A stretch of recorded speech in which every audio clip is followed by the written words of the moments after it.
नमस्कार, मैं अभयराज और आप देख रहे हैं द भारत नाउ। भारत की धर्मनिरपेक्ष छवि के लिए 9 नवंबर 2019 की तारीख बहुत जरूरी है। ये वही दिन है जब भारत के इतिहास के सबसे विवादित मुद्दे पर सुप्रीम कोर्ट का नायाब फैसला आया, राम जन्मभूमि का फैसला। ये ऐसा फैसला था जिसमें देश के हिंदू मुस्लिम दोनों धर्मों की भावनाओं को समझते हुए एक तरफ राम मंदिर को जहां हरी झंडी दिखाई गई, वहीं दूसरी तरफ मस्जिद के लिए उससे भी डबल जगह आवंटित की गई। आपको जानकर हैरानी होगी कि मंदिर और मस्जिद दोनों के लिए जब दान शुरू हुआ तो दोनों के लिए देश के हर धर्म के लोगों ने बढ़ चढ़कर हिस्सा लिया। ऐसे में जहां एक तरफ राम मंदिर का निर्माण काफी हद तक पूरा हो चुका है, वहीं मस्जिद के निर्माण की अभी तक शुरुआत भी नहीं हुई। लेकिन ऐसा क्यों? तो इसका जवाब आज हमें मिल गया है। अगर आपको भी इस सवाल का जवाब चाहिए तो रिपोर्ट आखिरी तक देखिएगा। सुन्नी सेंट्रल वक्फ बोर्ड को मस्जिद बनाने के लिए 5 एकड़ की जमीन दी गई। मस्जिद निर्माण के लिए सिर्फ यूपी ही नहीं बल्कि पूरे देश से चंदा आया। ट्रस्ट ने जब चंदे में मिली रकम को गिना तो हिंदू मुस्लिम भाईचारे की मिसाल बनती एक नई तस्वीर सामने आई। जानकर आपको हैरानी होगी कि मस्जिद बनाने के लिए अब तक मिले चंदे का 40% हिस्सा देश के हिंदुओं ने दिया है।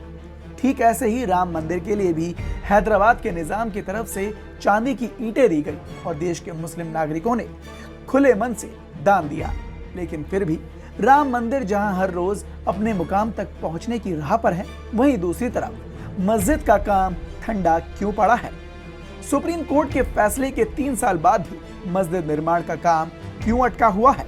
इस मामले में जानकारी देते हुए अयोध्या मस्जिद के ट्रस्टी अरशद खान और सचिव अतहर हुसैन ने बताया कि कुछ वक्त पहले ही उन्हें पता चला कि मिली जमीन एग्रीकल्चर यूज वाली है, उसमें कंस्ट्रक्शन नहीं किया जा सकता, जिसके बाद लैंड यूज चेंज करने और उस पर 7 मंजिला बिल्डिंग बनाने के लिए अयोध्या डेवलपमेंट अथॉरिटी को आवेदन दिया गया है। वहीं मस्जिद के लिए आए दान के बारे में जानकारी देते हुए मस्जिद ट्रस्ट के सचिव अतहर हुसैन ने बताया, अब तक उनके पास 40 लाख रुपए का डोनेशन आ चुका है। डोनेशन का करीब 30% हिस्सा कॉरपोरेट से आया है और 30% हिस्सा मुस्लिम समुदाय की तरफ से आया है और बाकी का 40% हिस्सा यानी कि सबसे बड़ा हिस्सा हिंदू समुदाय की तरफ से आया है, जो अपने आप में ही बहुत ही गौरव की बात है। ट्रस्ट का कहना है कि अब बस नक्शा पास होने की देरी है। जानकारी के लिए बता दें, अयोध्या शहर से फैजाबाद में सुहावल चौराहे से थोड़ी दूर पर धन्नीपुर गांव है, जहां मस्जिद के लिए 5 एकड़ जमीन सुप्रीम कोर्ट की तरफ से आवंटित की गई। यहां पहले से ही एक मजार मौजूद है जो करीब 50 साल पुरानी है। फैसले के बाद सुन्नी वक्फ बोर्ड ने मस्जिद बनाने के लिए एक ट्रस्ट बनाया जिसका नाम रखा गया IICF यानी कि इंडो इस्लामिक कल्चरल फाउंडेशन। फैसले के 10 महीने बाद जमीन की रजिस्ट्री इस ट्रस्ट के नाम पर हुई।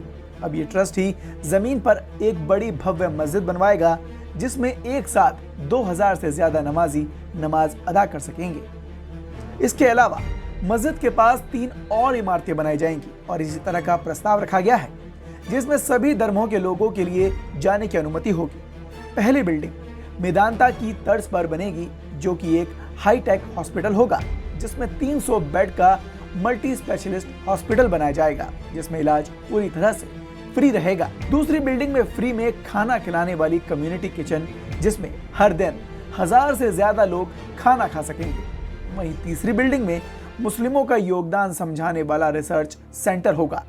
इसमें यह दिखाया जाएगा कि भारत के निर्माण में हिंदुस्तानी मुस्लिमों का कितना बड़ा योगदान है। इसमें समाज में बढ़ रही नफरतों को दूर करने का एक संदेश दिया जाएगा।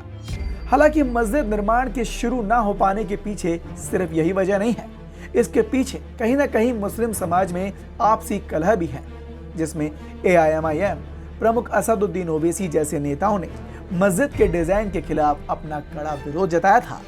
दरअसल मस्जिद के अत्याधुनिक डिजाइन की वजह से ये मस्जिद बनने से पहले ही खूब विवादों से घिर गई, लेकिन बेशक जब ये मस्जिद बनकर तैयार होगी तो इस मस्जिद के आगे दुनिया भर की इमारतें फीकी लगेंगी। खबर पर आप भी अपनी राय हमें कमेंट बॉक्स में कमेंट कर जरूर बताएं और देखते रहें द भारत नाउ।